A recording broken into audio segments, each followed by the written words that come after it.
Saludos amigos y amigas que siempre están ahí con nosotros compartiendo criterios sobre derecho y sociedad, las normas que rigen el comportamiento de los habitantes de esta sociedad.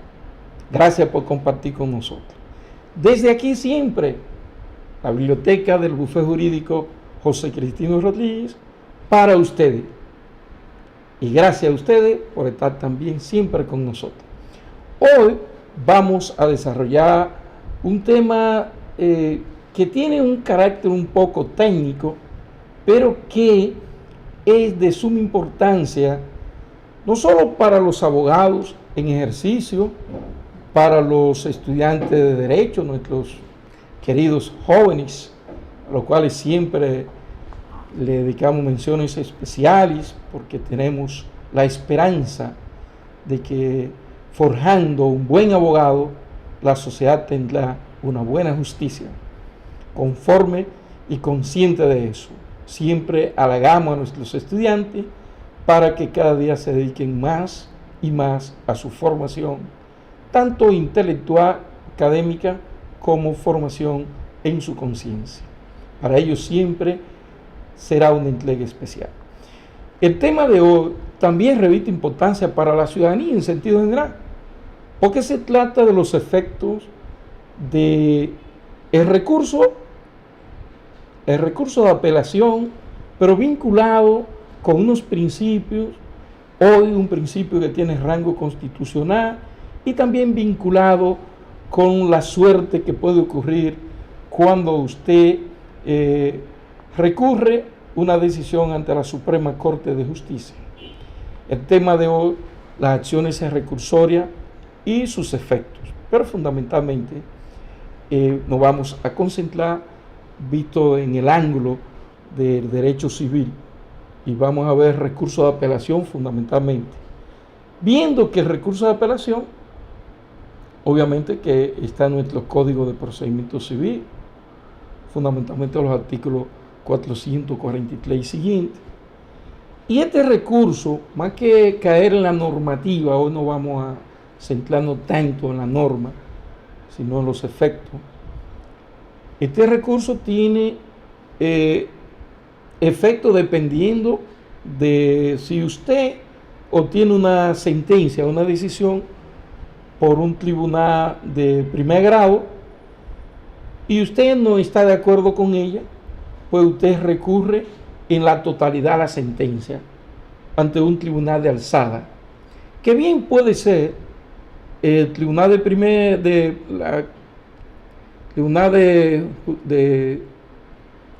primer grado, puede haber sido el juzgado de paz y usted entonces va a primera instancia, juzgado de primera instancia en su sala civil. Pero también puede ser, como dice la mayoría de los casos, donde usted está peleando un caso en la Cámara Civil y Comercial de juzgado de primera instancia, le dictan la sentencia y usted no está de acuerdo con el contenido de la decisión. No es lo que usted esperaba o pretendía de su participación en ese litigio. Entonces usted recurre al tribunal de alzada, que en este caso sería la Corte de Apelación en su sala civil, en aquellos lugares donde la Corte está dividida, como Santiago, casi toda la provincia, pero algunas como por ejemplo Montecristi, la Corte no está dividida en sala, sino que es una Corte de plenitud de jurisdicciones y que conoce toda la materia. Pero en la mayoría de los casos usted va a ir a la sala civil de la Corte de Departamento Judicial correspondiente, procurando una mejor suerte que la que le acompañó en el tribunal de primer grado. Entonces, puede ser que usted no esté conforme con la sentencia en su en la totalidad de su contenido. Puede ser que usted esté de acuerdo con parte de la decisión, pero con otra parte no esté de acuerdo. Un ejemplo.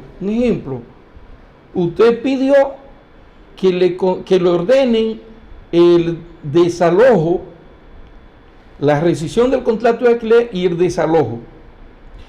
Pero pidió también que le condenaran a daños y perjuicios al inquilino de la casa, en el caso de la especie, a daños y perjuicios por un monto de tal.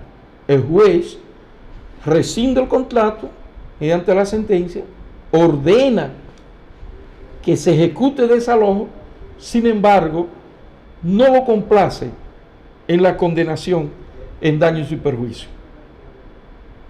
Y usted dice, no, pero espérate, es que los gastos en que yo he incurrido, los trabajos que este inquilino me ha puesto a mí a pasar, los sinsabores, esto amerita, justifica que el tribunal me reconozca unos daños y perjuicios, que ese inquilino me indemnice en esa parte. Entonces usted va a recurrir de manera parcial, de manera que el recurso puede ser en la totalidad de la decisión, atacando el cuerpo completo, o puede ser atacando parte del cuerpo de la decisión. Por eso que se habla de la apelación total y la apelación parcial de una decisión. Entonces, ¿de qué queda apoderado el tribunal de alzada o tribunal superior? Hay un principio latino que heredamos de los romanos y de los franceses, que dice cuánto apelatum, cuánto devolutum, o cuánto devolutum, cuánto apelatum. ¿Sí? ¿Qué parte va a conocer el tribunal de alzada?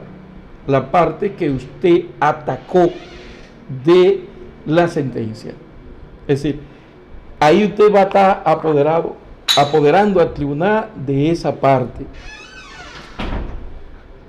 de cuánto va a conocer el tribunal. Va a conocer de lo que usted le apoderó, y de lo que usted le apoderó es de lo que usted no estuvo conforme con la decisión. Entonces de ahí viene el asunto de cuánto devolutum, cuánto apelatum. ¿Por qué viene eso? Porque un efecto principalísimo del recurso de apelación es el efecto devolutivo. ¿En qué consiste el efecto devolutivo que se deriva del recurso de apelación? Consiste en que el tribunal de apelación o tribunal de alzada va a quedar apoderado de las cuestiones tanto de hecho como de derecho del proceso.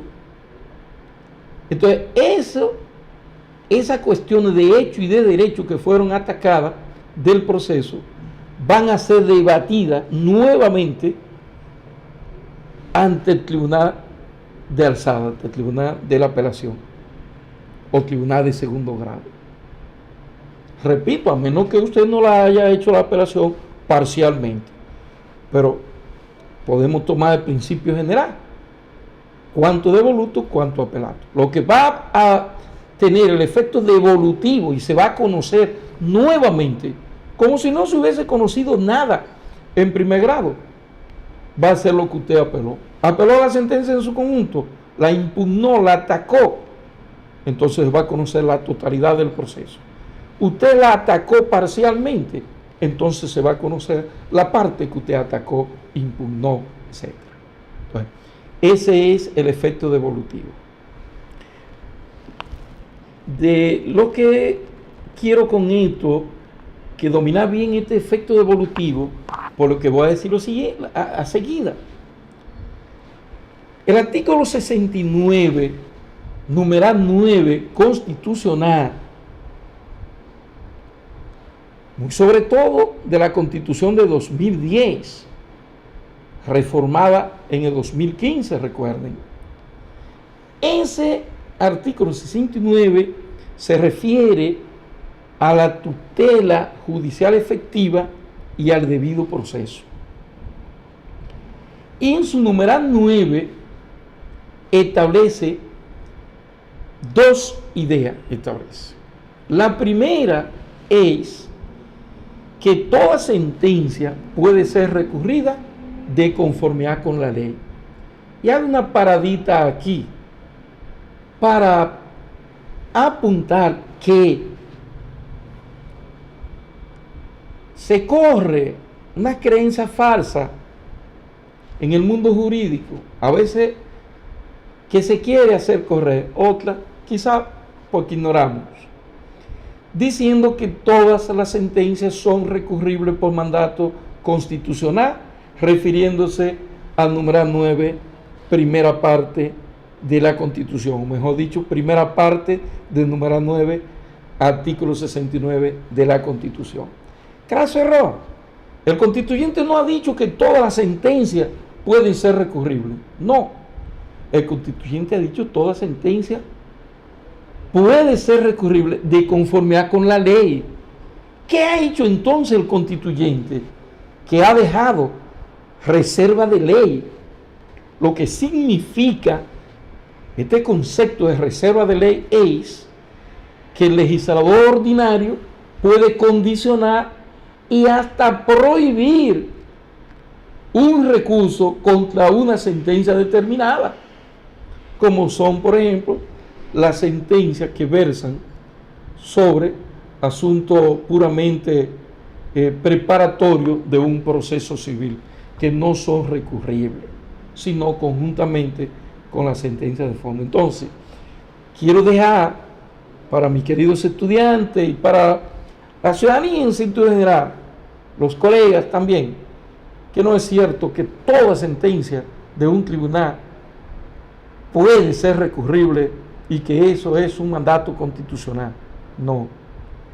Puede ser recurrible de conformidad con la ley, lo que indica que el legislador ordinario puede condicionar el recurso o puede suspender el recurso. La segunda idea del numeral 9, que es la que más me interesa para el tema que estoy tratando de dilucidar hoy acá, es cuando dice que el Tribunal Superior no podrá agravar la sanción impuesta cuando la persona condenada es la única que recurre. Oigan eso, repito. Dice la Constitución en la segunda parte del numeral 9 del artículo 69 que el Tribunal Superior, ante el que usted acudió mediante su recurso de apelación, no puede pronunciar una sentencia conociendo ese recurso suyo, agravándole la situación que le impuso el tribunal de primer grado cuando ha sido usted solo quien impugnó o recurrió la decisión. Ese principio entonces puede verse que contradice el principio del efecto devolutivo del recurso de apelación. Y me explico. Si hemos dicho que el recurso de apelación de ese deriva un efecto inmediato, cuando es regularmente interpuesto el recurso, obviamente. Usted lo interpone fuera de fecha, lo interpone violando las formalidades que la ley establece, que son de orden público, pues no va a surtir ningún efecto devolutivo, porque por un lado se lo declararán inadmisible o por el otro lado se lo van a declarar nulo. Es decir que o la excepción de nulidad o el medio de inadmisión le van a impedir que se conozca el recurso, y si no se conoce no hay efecto devolutivo. Ahora bien, aclarado eso también, vuelvo al efecto devolutivo, porque usted interpuso su recurso correctamente, tanto dentro de los plazos que la ley le administra para ello, como cubriendo las formalidades que la propia ley manda que se cubran. Y su recurso va a haber que discutirlo en el tribunal de alzada, y entonces el efecto devolutivo Si el efecto evolutivo, dijimos, y la última decisión que revisé de nuestra honorable Corte de Casación Dominicana, data del 26 de febrero del año en curso. O sea, no le estamos hablando de una decisión, pero es un principio que es muy recurrente en jurisprudencia y en doctrina, ni decir. Pero quise tomar en la última o la más reciente decisión de nuestra Corte de Casación, 26 de febrero de 2020, es decir, 2020. Entonces, por un lado tenemos eso. Bueno, pero usted está diciendo que vamos a conocer el caso de partir de cero, como si no se hubiese discutido nada.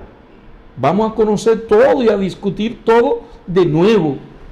Sí, es así. Pero entonces, el principio consagrado en la segunda parte del numeral 9 del artículo 69 de la Constitución establece el principio de non reformatium impurius. O sea, no podemos reformar agravando la situación, en una situación peor que la que le ocurrió en primer grado.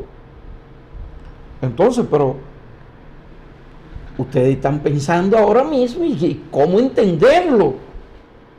Si vamos a conocerlo de nuevo, entonces los jueces lo van a conocer a partir de cero. Vamos a suponer en condenaciones de pago de suma de dinero. Me condenaron a pagar X cantidad, 100 pesos, y yo no estoy de acuerdo. Entonces, si lo van a conocer de nuevo, lo lógico, lo normal sería que el tribunal pueda condenarlo a pagar 50, a no pagar nada, a pagar 100 o a pagar 200 o 150, porque de nuevo que lo vamos a conocer. Pues miren, honorables amigos y amigas que están ahí, no es así. En principio uno entiende que por lo natural, si lo vamos a conocer de nuevo a partir de cero, entonces las sanciones son también nuevas. Podrían, pues, ser la misma, distinta hacia arriba o hacia abajo. Pero no es así. No es así, primero, porque la propia Constitución, ella se define como la norma suprema de la nación. La norma suprema de la nación. Si de todas las normas que tenemos, la Constitución es la suprema.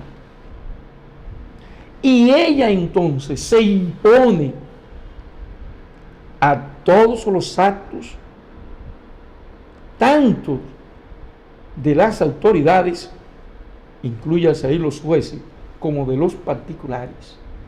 Y todo actos que contravenga la Constitución, por mandato de ella misma, ese acto sería nulo por contravenir la Constitución. Entonces, si la Constitución establece el principio de que no se puede agravar la suerte del recurrente en apelación, entonces ese efecto devolutivo está condicionado por ese principio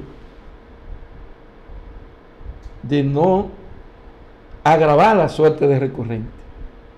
De manera que dejo eso ahí deslindado, pienso yo, que queda deslindado con una forma quizá fácil de comprender. Pienso así.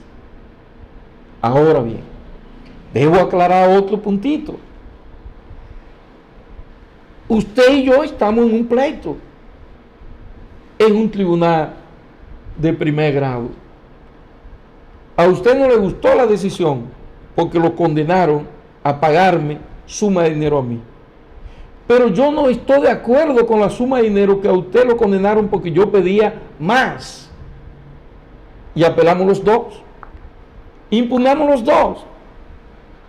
¿Qué va a ocurrir entonces con el principio de la no agravación?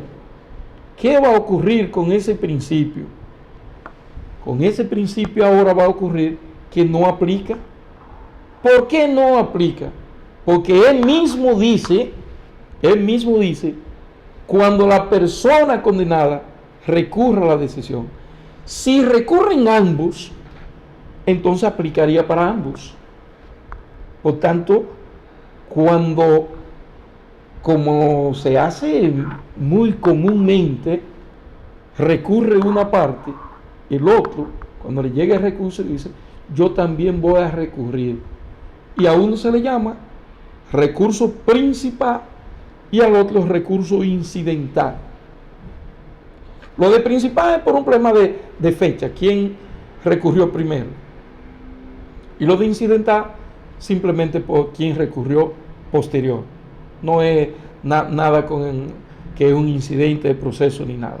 Simplemente viene derivado de ahí. También otro punto que quiero dejar zanjado acá. Entonces, cuando recurren los dos, obviamente que no aplica el principio, porque ahí sí vuelve a conocerse el efecto devolutivo, surte toda su consecuencia. Entonces, también un asunto que incluso en jurisprudencia se tenía muy acoplado, muy socorrido, era que así como el otro gran principio, non bis in idem, es decir, nadie puede ser perseguido o juzgado dos veces por un mismo hecho, este principio, non reformatium impeius, o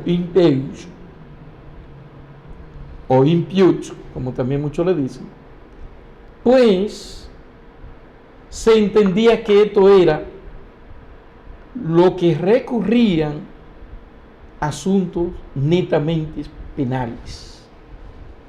Sin embargo, la propia Constitución, en el mismo artículo 69, numeral 10, consagra el mandato expreso de que lo conferido en el artículo 69 aplica en todas las materias. Léase todas las decisiones judiciales y en las administrativas también, las decisiones administrativas. Pero en el 2015, la Sala Reunida de la Suprema Corte de Justicia, entiéndanse, cuando se habla de salas reunidas como órgano de la Suprema, entiéndanse que son todos los jueces, excepto el presidente de la Suprema, que solo forma parte del Pleno de la Suprema, que es otro órgano también de la Suprema. Pero las salas reunidas, primera, segunda y tercera sala, al tratar el principio, establece que un principio con rango constitucional y que por tanto este incluye todo tipo de sanciones penales y civiles, salvo que la ley establezca cosa distinta. De manera que entonces tenemos que entender con el numeral 10 del artículo 69 constitucional y con esta decisión del 4 de febrero de 2015, si no mal recuerdo, y si la memoria no me engaña, está en el boletín 1251. Ahí, si la memoria no me engaña, ahí podemos encontrar esa decisión. Es decir que, entonces, por mandato del numeral 10 del artículo 69 de la Constitución, y esta decisión de 2015 estoy totalmente seguro, creo que el 4 de febrero, ya entonces la Suprema también abandonó el viejo criterio de que los principios de non bis in idem y este principio non reformatium impius solo aplicaban a la materia penal, ya no, ya aplican en todas las materias. De manera que, aclarado eso, podemos entonces pasar también a ver la razón de ser de este principio.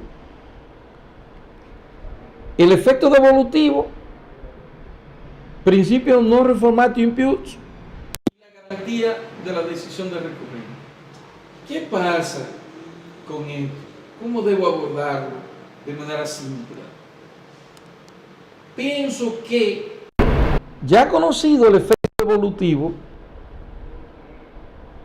si una persona lo sancionan y me quedo en el ámbito civil, ya anuncié desde el principio, la sentencia le obliga, le condena a pagar 1 millón de pesos a favor de la contraparte, y este principio no imperara, el principio non reformatio impiuts, ¿sí?, la no posibilidad de la Corte de reformar la sentencia empeorándole su situación,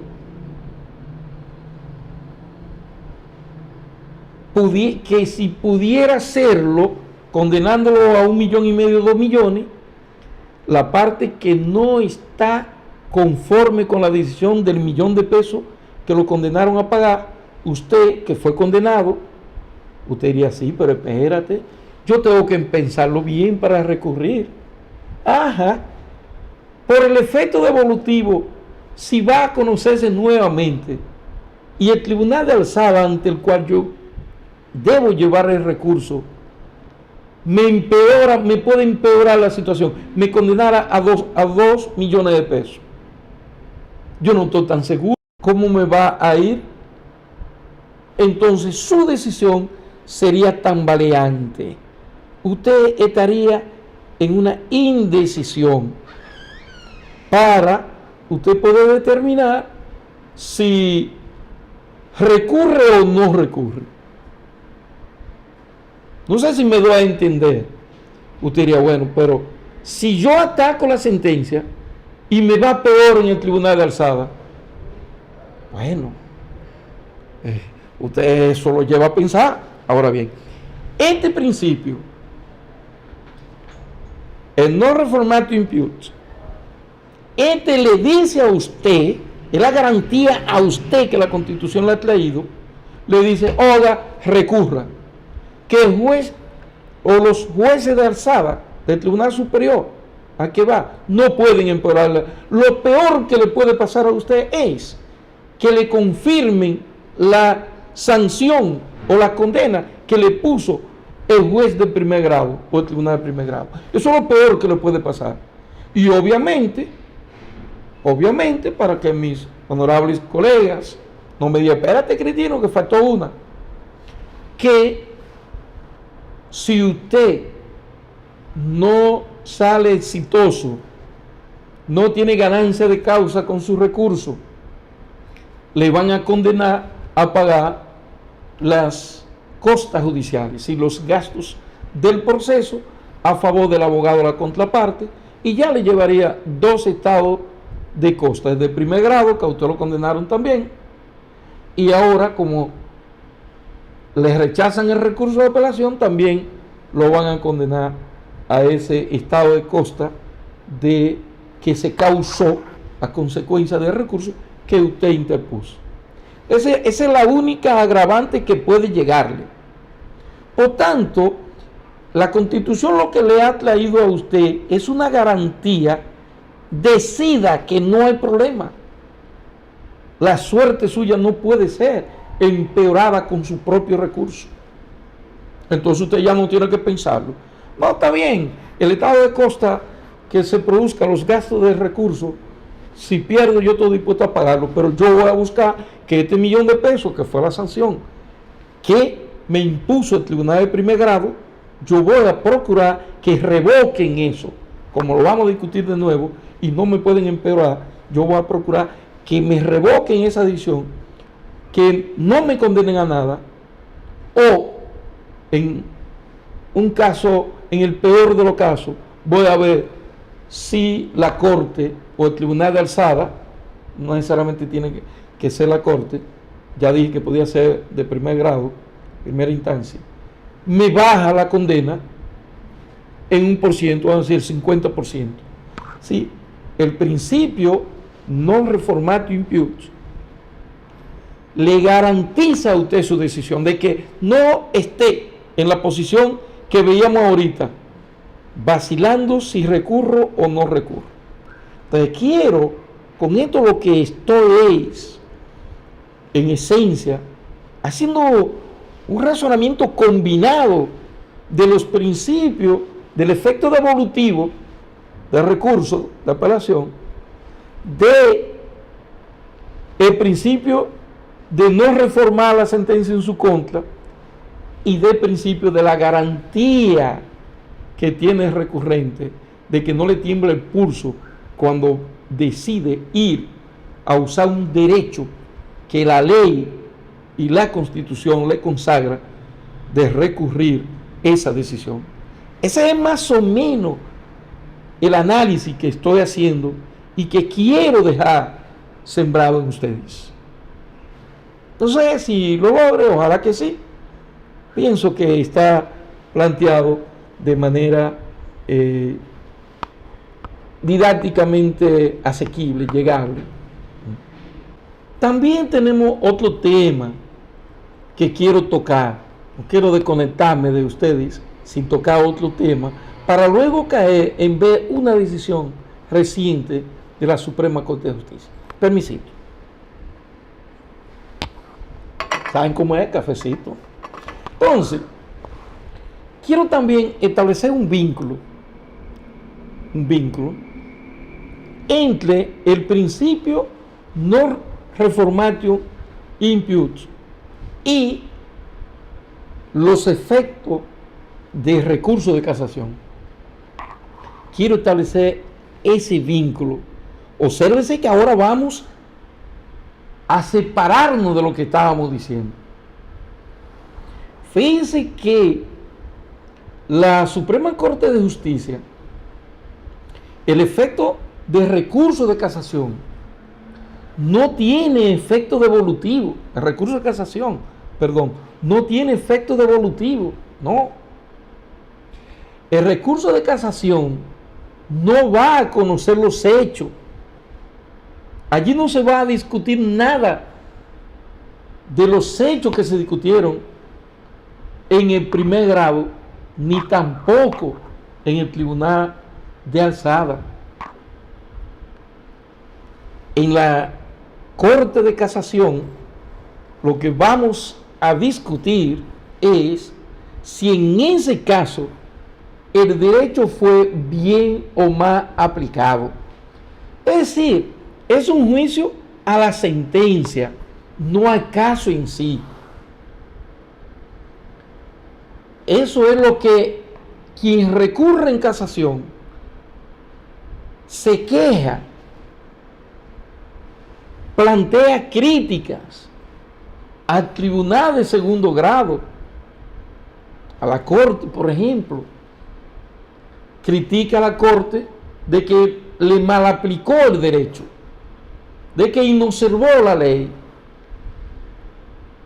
etcétera, que desnaturalizó los hechos al no aplicar el derecho que mandaba aplicar.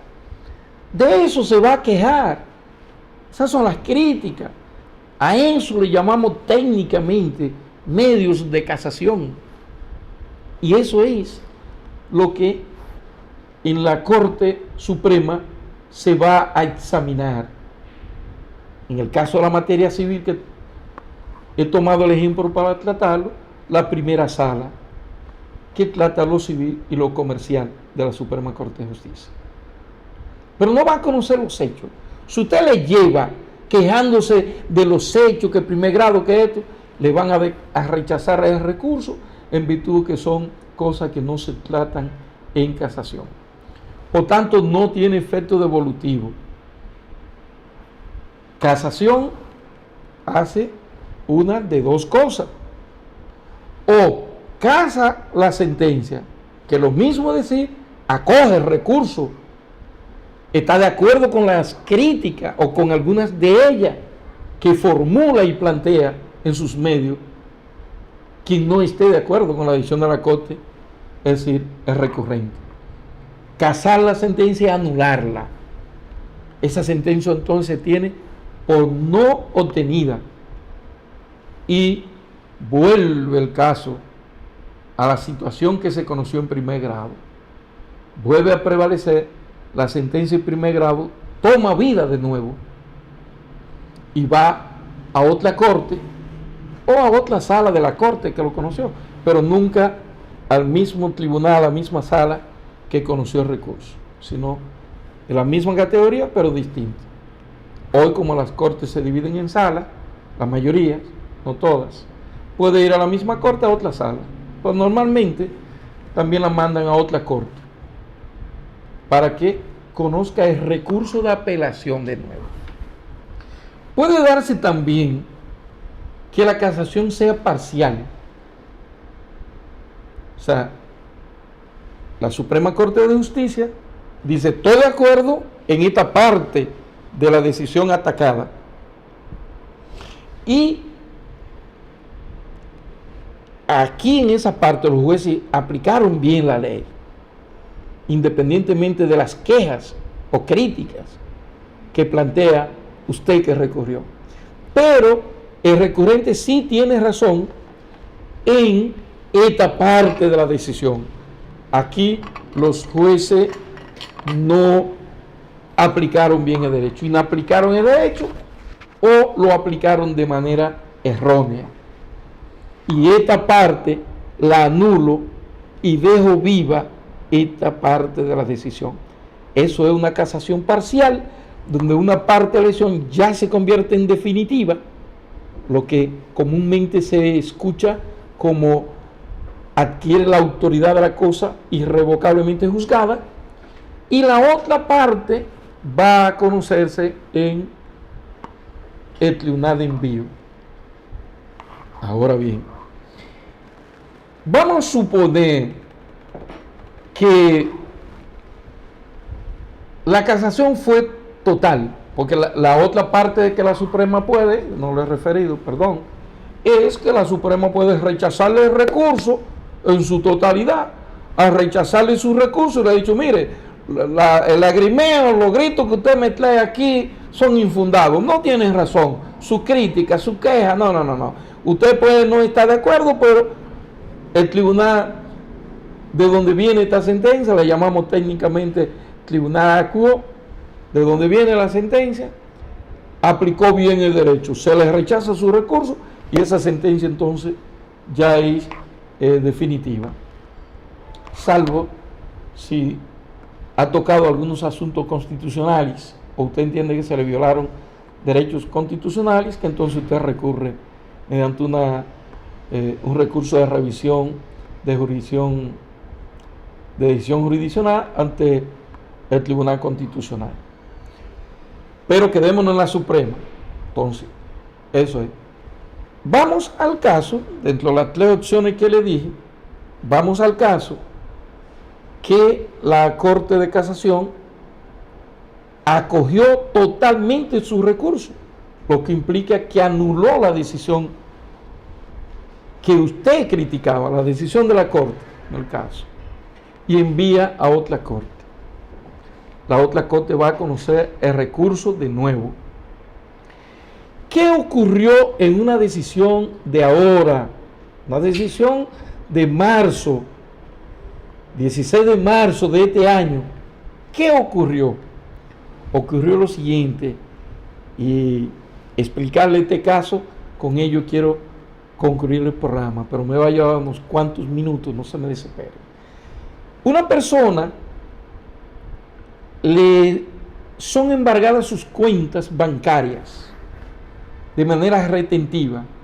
Todos conocemos lo que estamos en el ambiente de la abogacía, el embargo retentivo, que es el que más opera en las cuentas bancarias. El embargado demanda nulidad de los embargos, alegando un uso abusivo de un derecho. Y el tribunal, y a la vez demanden daños y perjuicios.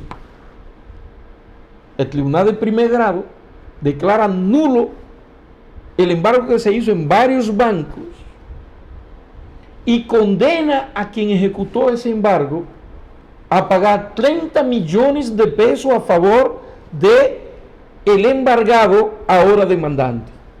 Oigan eso, primer grado. Resulta entonces que el embargante, ahora demandado y condenado en primer grado a pagar 30 millones de pesos, y le anularon la acción ejecutoria que emprendió, recurre ante la Corte. La Corte, por el efecto devolutivo del recurso de apelación, conoce nuevamente el caso. Dice que ciertamente la acción de ejecución, es decir, los embargos que hizo eran nulos, y confirma en esa parte la sentencia de primer grado. Pero dice que la condenación a 30 millones la entendió exagerada y reduce la condenación de 30 millones a 5 millones a favor del embargado, demandante en primer grado, recurrido en apelación, a 5 millones. ¿Está bien? El recurrente, quien apeló ante esa corte, dice que tampoco está de acuerdo con esa decisión y recurre ante la Suprema Corte de Justicia. Recurre ante la Suprema Corte de Justicia. La Suprema Corte de Justicia acogió su recurso y anuló la sentencia de la Corte de Apelación y mandó a otra corte a conocer nuevamente el caso. La nueva corte, la corte de envío, como se le llama, conoce el mismo recurso de apelación y, sorpresa para el recurrente, también confirmó que los embargos eran nulos, pero entendió que la condena de 30 millones también era exagerada, pero le puso una de 15 millones. Fíjense que la otra corte que conoció el recurso de apelación lo condenó a 5 millones en daños y perjuicios.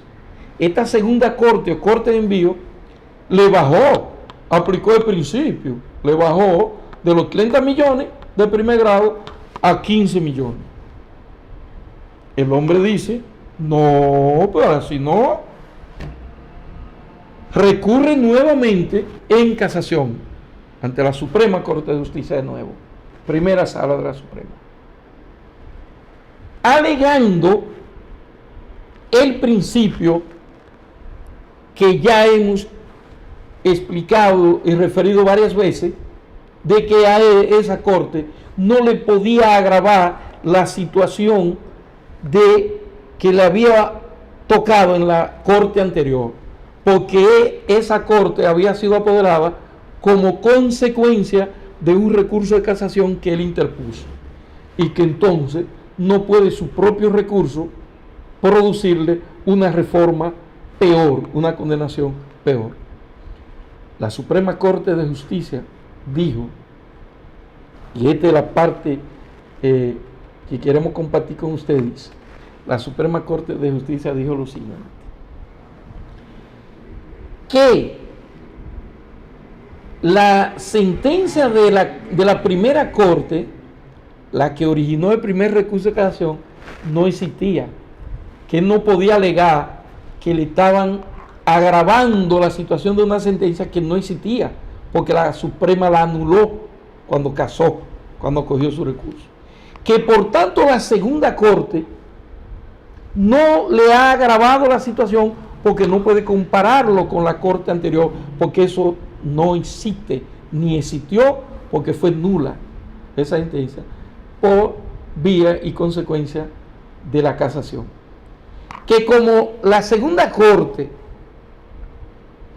lo que lo condene a 15 millones y primer grado fue a 30 millones, entonces le habían acogido el recurso, el principio de no empeorarle la situación, porque de 30 millones de primer grado, esa corte lo había condenado a 15. De manera que la Corte Suprema de Casación dijo que en ella no aplicaba ese principio, porque ella lo que hace es que anula, y cuando anula, esa sentencia es inexistente. Esa decisión la podemos encontrar, para su análisis. Esa la tengo reseñada aquí. Es la sentencia número 449 del 18 de marzo del presente año, dictada por la primera sala de la Suprema Corte de Justicia. Le invito, distinguidos alumnos, estudiantes de todas las universidades, a los colegas amantes de esta disciplina y apegados a un ejercicio fundamentado en principio, lo que muchos llaman la principiología, apegado a eso, les exhorto a que compartan con nosotros esos conocimientos. Y cualquier duda, pueden buscar esa sentencia y también pueden buscar este libro de un estudioso del derecho y muy sobre todo del derecho civil, hoy honorable magistrado juez de la Suprema Corte de Justicia, el doctor Napoleón Esteve Lavandier. En este libro, la apelación civil dominicana trata el tema. También el mismo autor de referencia en este libro, la casación civil dominicana, también trata el tema. Y los tratadistas constitucionales, y yo le presento esta de la Finjus, analizan el artículo 69 de la Constitución. Con ello y con esa decisión que está ahí y otras decisiones, ustedes tienen material suficiente para profundizar más estos humildes conocimientos y criterios que le hemos externado. Muchas gracias por privilegiarnos con su participación con nosotros, y siempre diciéndole que pueden hacer todas las sugerencias en nuestra página y en la medida de las posibilidades les serán contestadas, incluyendo sugerir cualquier tema que ustedes quieran que sea objeto de tratamiento, con la humildad que siempre nos caracterizamos y consciente de que siempre habrá más que hacer. Muchas gracias y buena suerte.